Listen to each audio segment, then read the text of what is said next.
ब्रजभूषण का जो केस था वो आज भी कोर्ट में चल रहा है। पूरे देश में ये बातें फैलाई गई हैं कि ये केस बिल्कुल झूठा था, गलत था।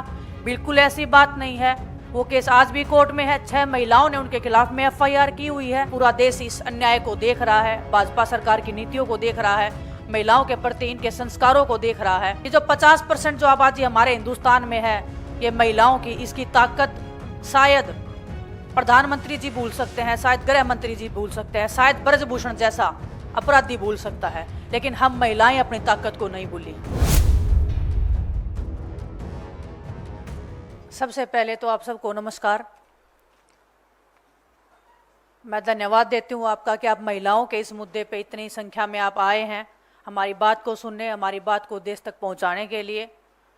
एक महिला होने के नाते, एक बेटी होने के नाते, एक खिलाड़ी होने के नाते और आज एक विधायक होने के नाते मैं हर एक उस महिला को ये विश्वास दिला सकती हूँ कि जो लड़ाई हमने सड़क से लेके स्टार्ट की थी, उस लड़ाई को लड़ने के लिए आपके बीच में मैं विधानसभा में पहुँच गई हूँ। कोई भी बहन और कोई भी बेटी जिसको ये लग रहा है उनके साथ में गलत हो रहा है, उसके साथ में हम खड़े हैं, पूरा समाज खड़ा है। आपको हिम्मत हारने की जरूरत नहीं है। आपके साथ में जैसे हमारे साथ में पूरा देश खड़ा था। आज रोशनी जायसवाल की बात नहीं है, हर उस महिला की बात है जो गलत के खिलाफ में आवाज उठाती है, उसका चरित्र हनन किया जाता है। वो ये नहीं देखा जाता, बीजेपी की आईटी सेल द्वारा ये नहीं देखा जाता कि ये खिलाड़ी हैं, ओलंपिक के मेडलिस्ट हैं, ओलंपिक में खेलने गए हैं, देश का प्रतिनिधित्व किया है, देश के लिए मेडल जीते हैं। जब मैं ओलंपिक्स में जा रही थी तब भी मेरा उतना ही मेंटल हरासमेंट किया जा रहा था जितना आज रोशनी जायसवाल का किया जा रहा है, सिर्फ इसीलिए क्योंकि हम उन ताकतवर लोगों के खिलाफ बोलने की हिम्मत बनाए रखते हैं। बोलने की हिम्मत है, लड़ने का जज्बा है। उसको तोड़ने के लिए कैसे एक महिला के विचारों को, उसकी भावनाओं को, उसकी हिम्मत को तोड़ा जाए, वो बीजेपी से अच्छा कोई नहीं जानता है और हमसे अच्छा कोई नहीं जानता है, क्योंकि हमारे साथ में भी वो किया जा चुका है, किया जा रहा है। मैं आप सबके माध्यम से बताना चाहती हूँ, ब्रजभूषण का जो केस था वो आज भी कोर्ट में चल रहा है। पूरे देश में ये बातें फैलाई गई हैं कि ये केस बिल्कुल झूठा था, गलत था। बिल्कुल ऐसी बात नहीं है। वो केस आज भी कोर्ट में है। 6 महिलाओं ने उनके खिलाफ में एफआईआर की हुई है। एक महिला के बयान दर्ज हो चुके हैं, कोर्ट में पूरी गवाही हो चुकी है। 5 जो महिलाएं हैं, जो लड़कियां हैं, उनकी अभी बाकी है। वो केस हम अंत तक लेके जाएंगे, लेकिन हमें हर तरीके से तोड़ने की, हमारे खिलाफ में नैरेटिव बनाने की कोशिश की जा रही है, की जाती रहेगी। लेकिन मैं आपको विश्वास के साथ में कह सकती हूँ कि हम सीना तान के खड़े हैं ऐसे दुराचारियों के खिलाफ में, ऐसे ताकतवर लोगों के खिलाफ में। मैं पूरे देशवासियों से, प्रधानमंत्री जी से, हर एक उस भारतीय नागरिक से पूछना चाहती हूँ कि रोशनी जायसवाल का गुनाह क्या था।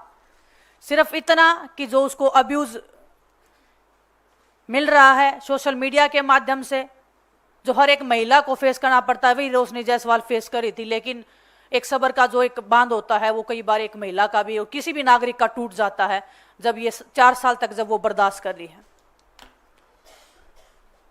महिलाओं को धमकी देने वाला और जो मेरे संज्ञान में आया है, ये सिर्फ रोशनी जायसवाल को नहीं, एक भी सिंगल महिला को इस आदमी ने नहीं छोड़ा है उसके खिलाफ में गलत टिप्पणी करने के अलावा, या उसके खिलाफ में कोई भी गलत बात नहीं की हो उसने सोशल मीडिया के ऊपर।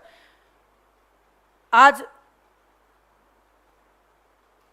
बात यह नहीं है कि रोशनी जायसवाल कांग्रेस की पदाधिकारी है या वो कांग्रेस पार्टी में है। बात यह है कि वो एक महिला है और वो गलत के खिलाफ आवाज उठा रही हैं, वो अपनी आवाज को पुरजोर तरीके से रख रही हैं। गुनाह सिर्फ इतना है कि वो महिला है और वो लड़ना जानती है, ये उसका गुनाह है। रोशनी को लगातार राजेश, भगवा राजेश, और भगवा का आप मतलब समझते हैं, मुझे बताने की जरूरत नहीं, पूरे देश को पता है। उसका नाम जो है सैफरन राजेश है। बलात्कार की धमकियां दे रहा है। ना तो भाजपा की सरकार ने, या ना यूपी सरकार ने, ना यूपी की पुलिस ने अभी तक कुछ बोला है। भगवा के भेष में छिपे हुए राजेश जैसे जो ये लोग हैं, जो सरकार के संरक्षण में पड़ रहे हैं, ऐसे बदमाशों पे क्या कभी कोई कार्रवाई हो सकती है? क्या हम एक उम्मीद की नज़र से देख सकते हैं कि महिलाओं के खिलाफ में जो अपराध हो रहे हैं उसके खिलाफ में हमारी सरकार कुछ करेगी? मुझे बहुत कम उम्मीद है। आस और उम्मीद बहुत कम है, लेकिन मैं उस छोटी सी उम्मीद के ऊपर मैं पूरे देशवासियों को ये बोलना चाहती हूँ कि उम्मीद को जिंदा रखना। आपके सामने रोशनी जायसवाल जैसी, विनेश फोगाट जैसी, साक्षी मलिक जैसी बेटियां सामने खड़ी हैं लड़ने के लिए। अभी हाल फिलहाल में उस केस की मुझे ज़्यादा अभी मैं कोशिश कर रही हूँ डिटेल निकालने की, लेकिन हरियाणा में भी एक एसपी के ऊपर 6-7 महिलाओं ने लेटर लिख के मुख्यमंत्री जी को बोला है कि हमारे साथ में गलत हुआ है।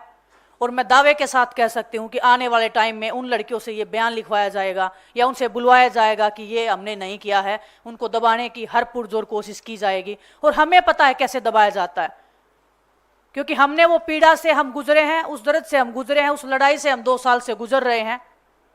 कैसे दबाया जाता है और कैसे दबाया जाता है उसका पूरा अंदाजा हमें है। और मैं फिर भी आप सबके माध्यम से मैं उन बहनों को कहना चाहती हूँ कि आपकी ये बहन सड़क से लड़ाई लड़के विधानसभा में आपकी आवाज उठाने के लिए वहां तक पहुंची है। अगर आपको ये लगता है कि कोई आप पे दबाव दे रहा है, कोई आपको डराने की कोशिश की जा रही है, या कोई आपको बोल रहा है कि आप ये चीजें लिख दो, ये सब गलत है, तो मैं आपको विश्वास के साथ मैं कह सकती हूँ आपको एक फोन कॉल की जरूरत है। बस आप एक फोन कॉल लगाएंगे, हम आपकी लड़ाई आप बोलोगे हमें सड़क पे बैठ के लड़ाई लड़नी है, वो लड़ाई हम लड़ेंगे। आप बोलोगे कि हमारी आवाज को पुरजोर तरीके से उठाए, हम उस लड़ाई को अंत तक लेके जाएंगे। तो मैं सभी देशवासियों से एक अपील करना चाहती हूँ आपके माध्यम से, ये जो 50% जो आबादी हमारे हिंदुस्तान में है ये महिलाओं की, इसकी ताकत शायद प्रधानमंत्री जी भूल सकते हैं, शायद गृह मंत्री जी भूल सकते हैं, शायद ब्रजभूषण जैसा अपराधी भूल सकता है, लेकिन हम महिलाएं अपनी ताकत को नहीं भूली हैं। हम लड़ेंगे। रोशनी जायसवाल हो, चाहे खिलाड़ी हो, चाहे जो हरियाणा की जो बेटियां हैं, संदीप सिंह का केस आपको पता है। आज भी वो बेटी को दबाने के लिए, उनको मरवाने का भी प्रयास किया गया था पूर्व में। उनकी आवाज उठाने के लिए मैं पूरे समाज को कहना चाहती हूँ कि हमें इस बेटी को, रोशनी जायसवाल को न्याय दिलाने के लिए साथ में खड़ा होना पड़ेगा। हर एक बेटी को न्याय दिलवाने के लिए। और सिर्फ ये आवाज उठाने की बात ये नहीं है कि हम 1 महीना आवाज उठा के चुप हो जाए, उस लड़ाई को अंत तक लेके जाने के लिए हमें साथ में मिलकर लड़ाई लड़नी पड़ेगी। आप सबको साथ में खड़ा होना पड़ेगा। हम साथ में खड़े हैं और पूरा देश इस अन्याय को देख रहा है, भाजपा सरकार की नीतियों को देख रहा है, महिलाओं के प्रति इनके संस्कारों को देख रहा है। लेकिन लड़ाई अभी जारी है, लड़ाई जारी रहेगी। हम लड़ते रहेंगे जब तक रोशनी जायसवाल को इंसाफ नहीं मिल जाता है। उसके खिलाफ में जिन लोगों ने ये अभद्र टिप्पणियां की हैं उनको सजा नहीं मिल जाती है। हम लड़ाई लड़ेंगे और अंत तक इस लड़ाई को लेके जाएंगे।